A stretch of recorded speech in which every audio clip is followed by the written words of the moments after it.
강유상 의원입니다.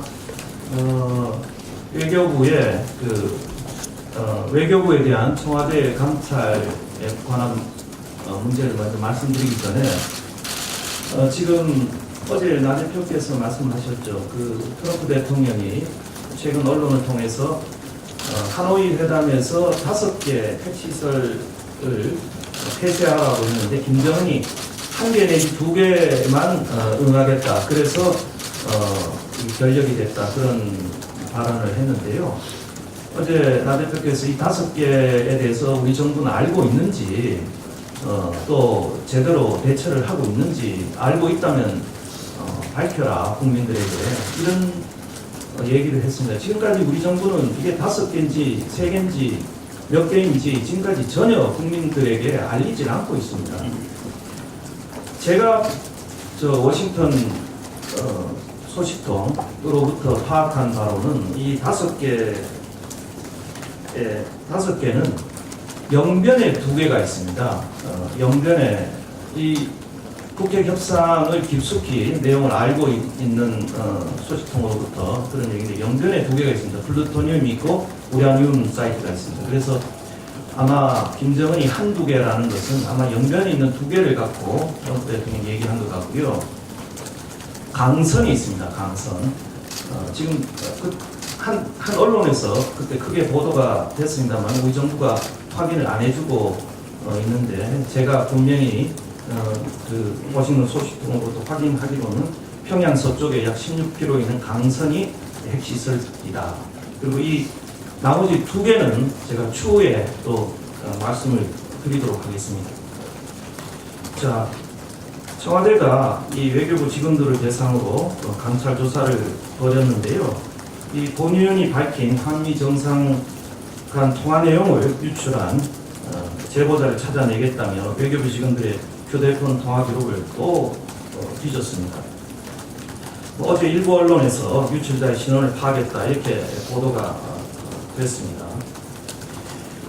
이 트럼프 대통령은 일본에 상반기에 2번을 방문할 예정입니다. 제가 이미 지난 3월에 국회 대정부 질문을 통해서 외교안보 분야 대정부 질문을 통해서 공개한 것인데 이것도 처음 우리 정부는 모르는 기색이었습니다.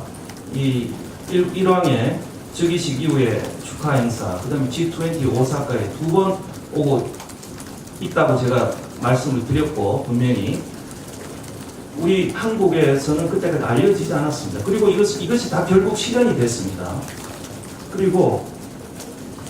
그런데 일본에 2번 오는데 최대 우방국 중에 하나인 또 이 북핵 위기 가운데서 한국에 들러지지 않는다는 것은 정말 이것은 한미동맹 또 우리나라 정부의 외교로서는 있을 수 없는 일입니다. 그래서 제가 이것을 정부가 알아야 되고 이 미국과 일본의 움직임을 소상히 알고 대처를 해야 되고 그때 이낙연 총리는 트럼프 대통령이 상반기 방한 계획이 있냐 하니까 없는 것으로 알고 있다 이렇게 답을 했습니다.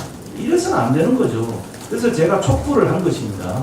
그래서 모두 외교력을 동원해서 일본까지 온 우리 트럼프 대통령을 방한할 수 있도록 최대한 외교 노력을 다해달라는 것이 저의 대정부 질문의 요지였습니다. 이런 북핵 위기 가운데 미국 대통령의 방한 문제는 국민적 관심사이고 야당 의원의 모든 정보를 숨기고 있는 이 정부를 견제하기 위한 야당 의원의 의정 활동의 주요 사안이다라는 말씀을 분명히 드립니다. 지금 저는 우리 자유한국당에는 우리 나경원 대표, 외교위원장을 지낸 나경원 대표뿐만 아니라 우리 백승주 의원이나 많은 이 외교안보 통들이 있습니다. 이로부터 저희 당은 많은 정보를 공유를 하고 있습니다. 저는 개인적으로 워싱턴 특파원 시절부터 한국과 미국에 많은 소식통과 교류를 하고 접촉을 하고 있습니다. 기자가 취재원을 밝힐 수 없듯이 그 제보자가 한국인이든 미국인이든 제가 그 제보자의 신원을 결코 밝힐 수 없음은 너무나 상식적인 일입니다.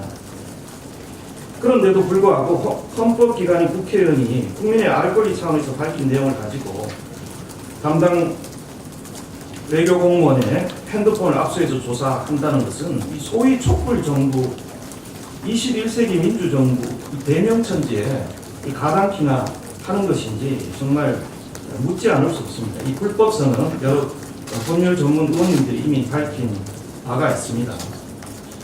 청와대는 법무위원회 기자회견에 대해서 대통령의 입인 대변인을 통해서 법무위원을 무책임한 거짓말장이로 몰았습니다. 사실 무근이라며 책임져야 할 것이라며 야당 의원을 사실상 겁박했습니다.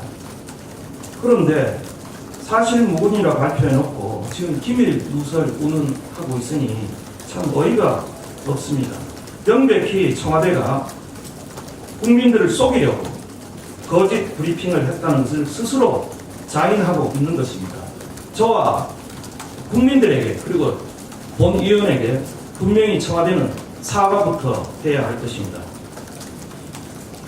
청와대 공무원 감찰은 그렇지 않아도 지금 흔들리고 있는 공직사회에 대해서 겁박을 하고 공무원과 야당의 입에 재갈을 물리려고 하는 것입니다. 국회의원의 이런 또 정부의 무능 외교를 비판해온 본위원에 대한 그 보복에 불과합니다.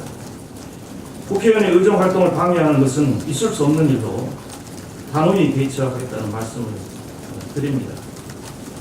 그리고 참고로 2009년 7월에 천성관 검찰총장 내정자 인사청문회에서 관세청 직원 3명이 내부 정보 유출 혐의로 처벌된 사례가 있는데요. 그 당시에 노영민 민주당 대변인 현 청와대 비서실장입니다. 정말 답답하고 자괴감마저 드는 게 우리의 현실이라면 앞으로 정권이 하는 일이라면 입을 다물어야 할 것 같다 이렇게 얘기를 했습니다. 제 심정이 똑같다는 말씀을 드립니다. 이상입니다.